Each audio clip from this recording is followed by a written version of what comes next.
Meron akong nakitang bahay dito na inaabandon na. Tingnan natin kung ano kaya yung dahilan bakit inaabandon na to. Yan oh.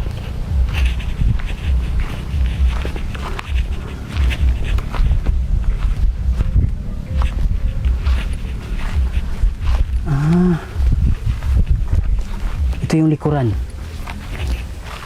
Sayang no? Tapos may septic tank pa sila dito. So may CR sila. Maganda. Ano kaya to dati? Sayang naman. Pwede itong tiran. Oh, may hose pa sila dito sa ano. Tubig. Uy. Ang daming ano dito.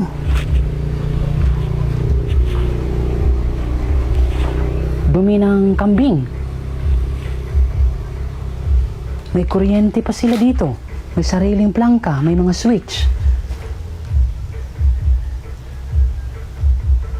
Sayang no?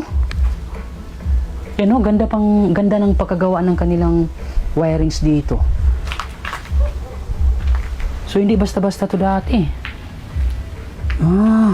Ito yung kitchen.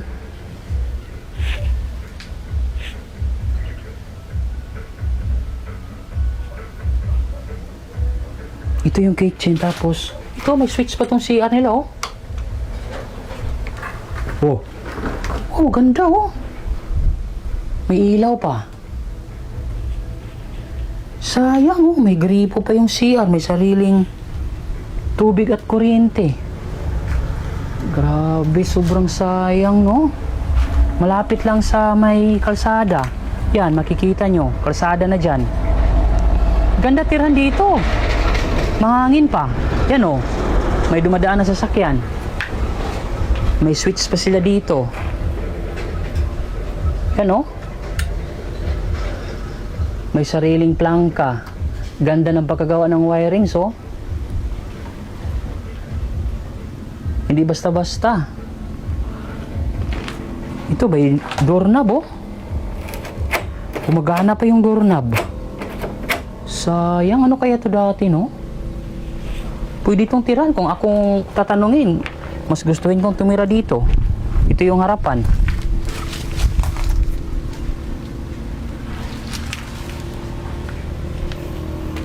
Sayang oh, pagpasok mo, ganun oh. Merong sala, may kitchen. Yan, dito. Kwarto siguro to. Oh. Kwarto to. Meron pang sariling ilaw oh. Ganda kaya dito. Mga kambing na lang yung tumitira dito. So, labas tayo. Diyan sa baba, bahay din yan na parang inaabandon na din. So, tara, tingnan. Wow! Ganda pa ng view dito oh. Kita mo yung dagat. So, ano kaya ito dati? Ito, simentado oh. Tingnan nyo.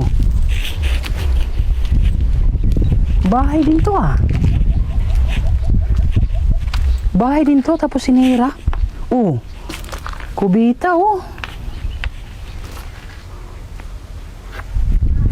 Grabe, gaganda ng mga bahay dito. Tapos sinira, iniwan. Bakit kaya? Naka-jealousy pa oh. Nakapagtataka no. Ang ganda ng view. Tapos iniwan lang yung bahay nila. Ito yung magiging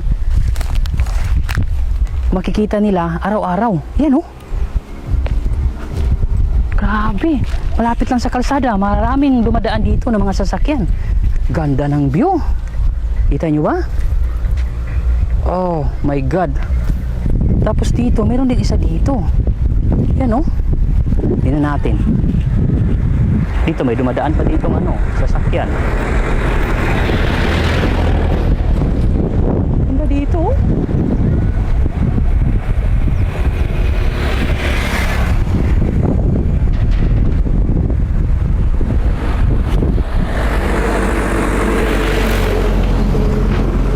Yan oh.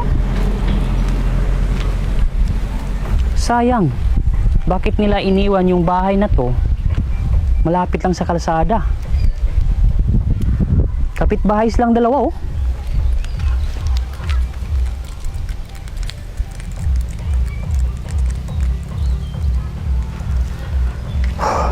Tingnan natin sa loob.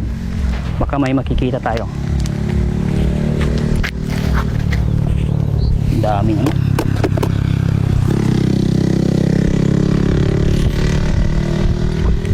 Ito. Hindi naman siguro tayo matrespassing dito. Ito po. Meron din isa dun, oh. Mukhang abandon din yun. Ganda pa ng bahay, men. Oh, may mga ilaw, may kuryente pala to.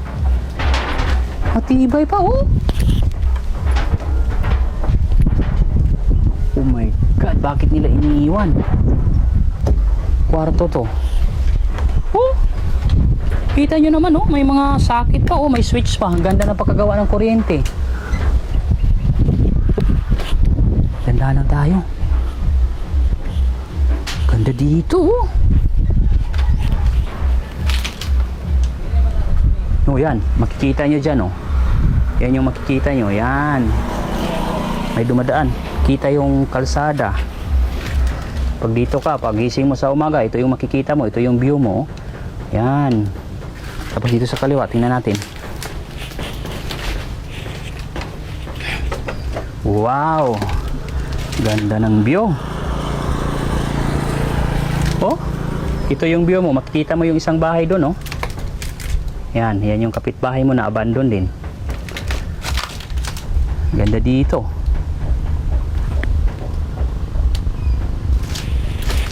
Sayang.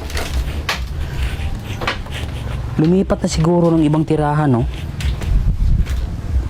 Hindi naman dito pangit tirahan. Ano, ganda, oh. Meron pa siyang hagdan, no? Sus, ganda ng view dito. Kung makikita nyo, oh. Grabe. Yan yung bubungad sa'yo pag gising mo sa umaga. Yan, oh. Kita mo yung napakaganda ng dagat. Dagat. Ito ay dagat. Oh my God, bakit nyo iniwan yung bahay nyo? Samantalang kami, wala naman kaming sariling bahay. Nangungupahan lang kami hanggang ngayon. Sayang. Oh, may sarili silang tubig, oh.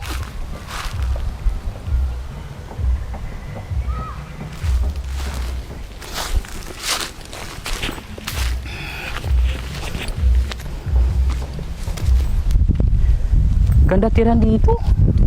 Bakit nyo iniwan yung lugar nyo? Ah, for sale na pala to, oh.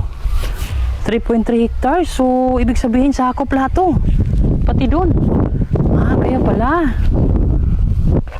Ibininta na pala to ng may-ari siguro. Tapos yung mga bahay na nandito ay nakitira lang.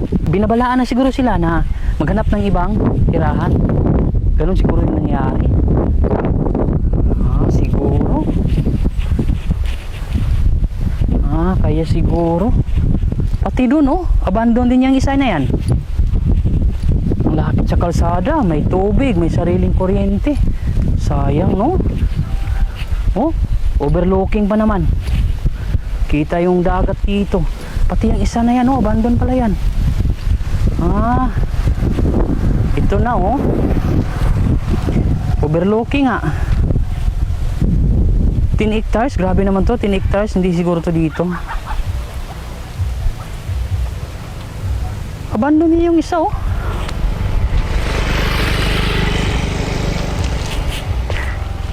So, tara.